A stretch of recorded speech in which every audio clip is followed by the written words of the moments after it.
हालात देखिए, हमने रूस से तेल खरीदने से मना कर दिया ताकि अमेरिका खुश रहे।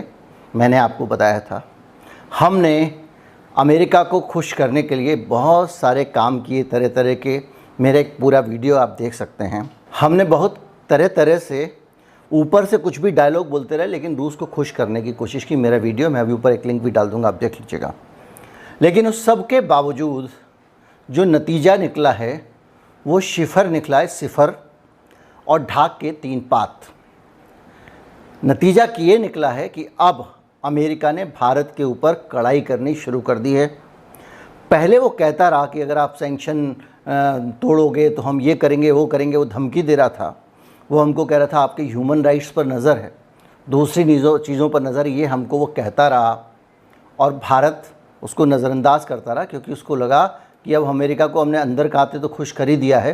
तो इसके बाद में जब ये 2x2 की मीटिंग हुई थी विदेश मंत्री और रक्षा मंत्रियों की, उसमें भी बहुत सारे अंदर खाते ऐसे एग्रीमेंट साइन हुए थे, जिसमें कि भारत बहुत सारे हथियार भी अमेरिका से ख़रीदेगा। ये तमाम सारी चीज़ें हुई थी, वीडियो मैंने बता ही दिया आपको। अब ये किया है उसने कि आपको प्रायोरिटी वॉच लिस्ट में डाल दिया अमेरिका ने। अब प्रायोरिटी वॉच लिस्ट क्या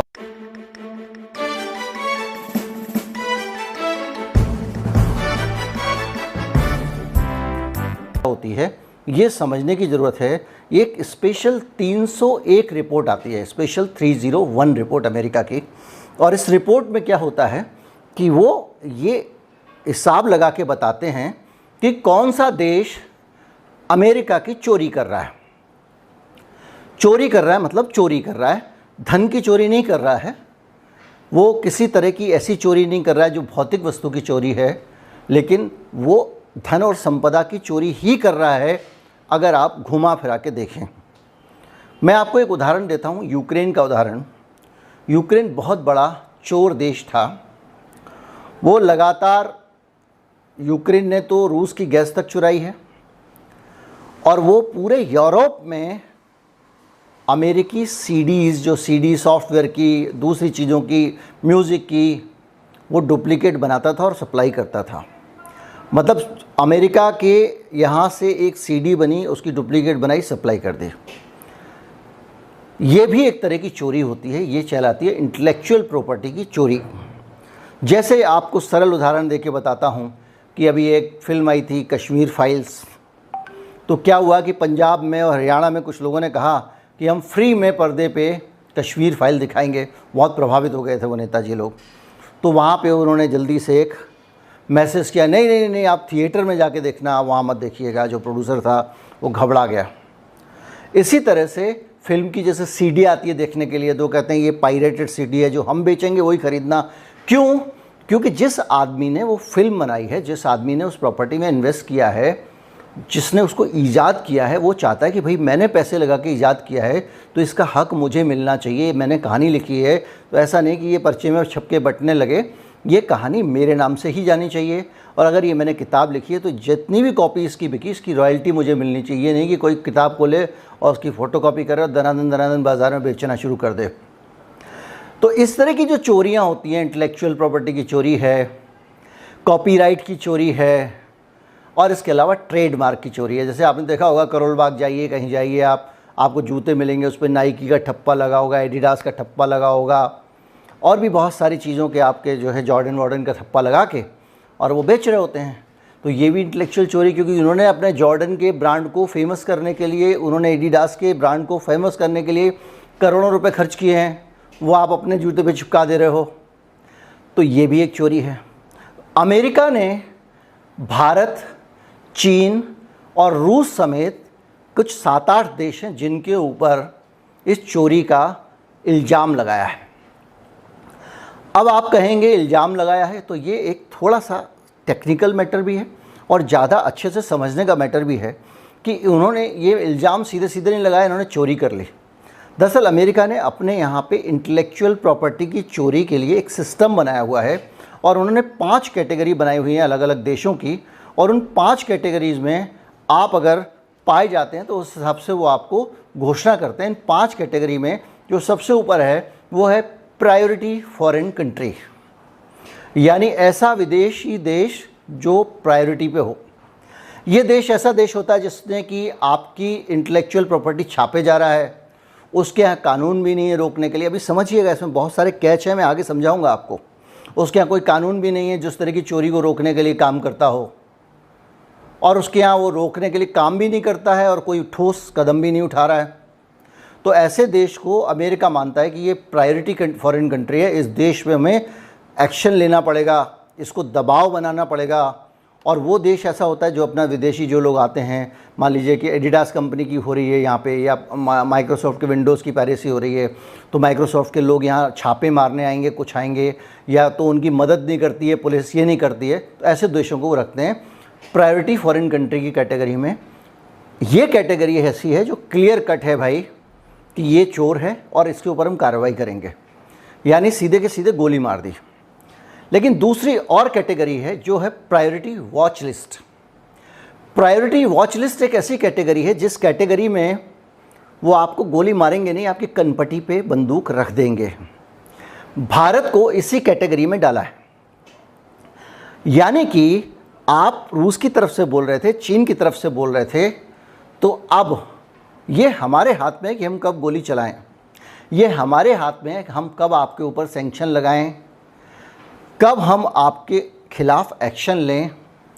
और ये लगाने के बाद में अमेरिका कहता है कि हम अब देख रहे हैं इस देश को ध्यान से कि ये पायरेसी रोकने के लिए कुछ करता है, क्या करता है, क्या नहीं करता है, रोकने के लिए कुछ कर रहा है या नहीं कर रहा। अगर नहीं करेगा तो हम इसके ऊपर एक्शन लेंगे, वगैरह वगैरह। इसको सरल भाषा में समझा दिया। बहुत सारे क्लॉज हैं, नियम कानून आपको भी पता है बहुत कठिन होते हैं। तो ये जो है दूसरी कैटेगरी जो है, ये अनिश्चितता की कैटेगरी है। इसमें सामने वाले का भरोसा नहीं वो क्या करेगा। तो आप इसको अगर यूक्रेन वाले पूरे एपिसोड से जोड़ के देखें तो हमारी कनपटी पे उसने बंदूक लगा दी है। 2014 में भी अमेरिका ने भारत को सबसे ऊपर वाली प्रायोरिटी फॉरेन कंट्री की कैटेगरी में डालने की कोशिश की थी। भारत के ऊपर अब आप कहेंगे कौन सी चोरी का आरोप लगता है, ये भी जानना ज़रूरी है। आगे बढ़ें उससे पहले, अच्छा, यूक्रेन को इस बार बाहर रखा है इन्होंने कि भाई वो अभी विवाद में है, तो यूक्रेन के ऊपर हम बात नहीं करेंगे। यूक्रेन की सारी पायरेसी इस वक्त हम होल्ड पे रखते हैं, उसको हमने माफ़ किया। अब अगर ये इतना ज़्यादा प्रोफेशनल है और इतना इसी पे आधारित, तो भाई यूक्रेन का नाम क्यों नहीं आया।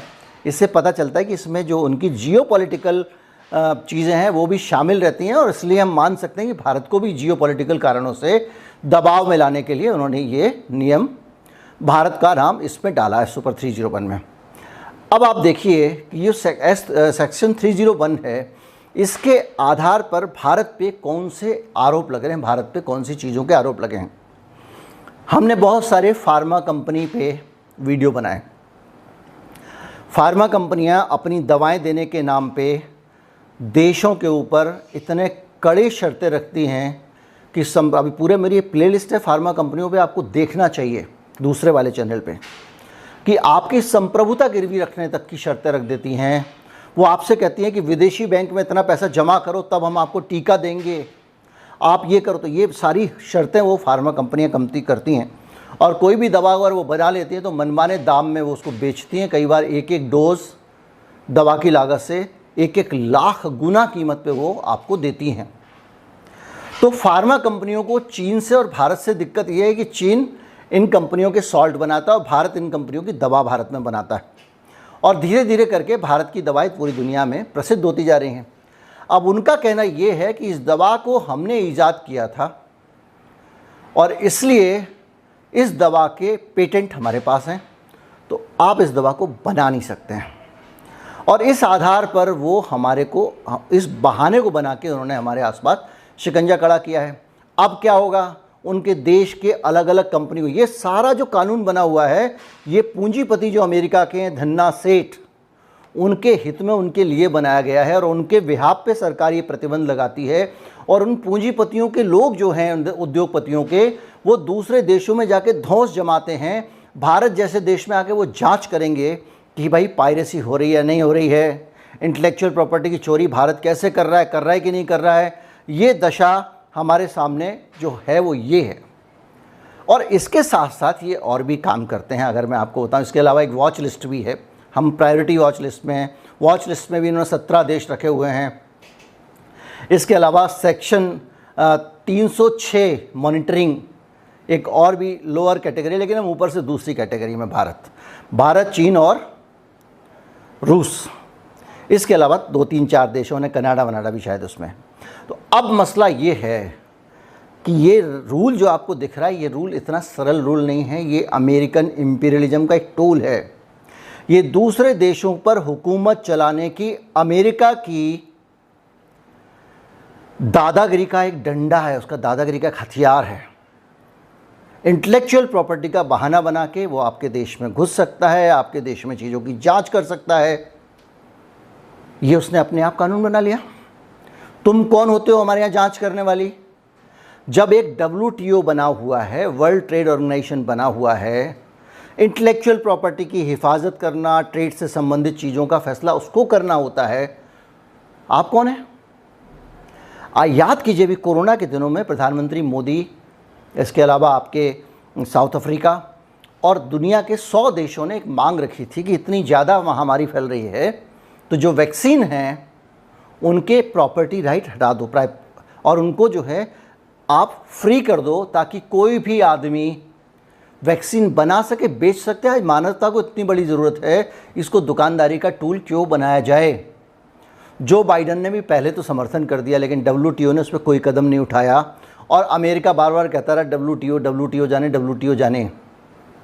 तो ये पावर WTO की है और उसमें अमेरिका ऐसे घुसने की कोशिश करता है, कई देशों के ऊपर उसने दबाव डाल के वहाँ पे रूल बनवाए हैं। जो बात मैंने आपको कही है वो एक विद्वान भी कहते हैं, ये है पीटर ड्राहोस, ये कानून के प्रोफेसर हैं, centre for commercial law studies, Queens Mary University London के, लंदन स्कूल ऑफ लॉ जो है क्वींस मैरी यूनिवर्सिटी का उसके।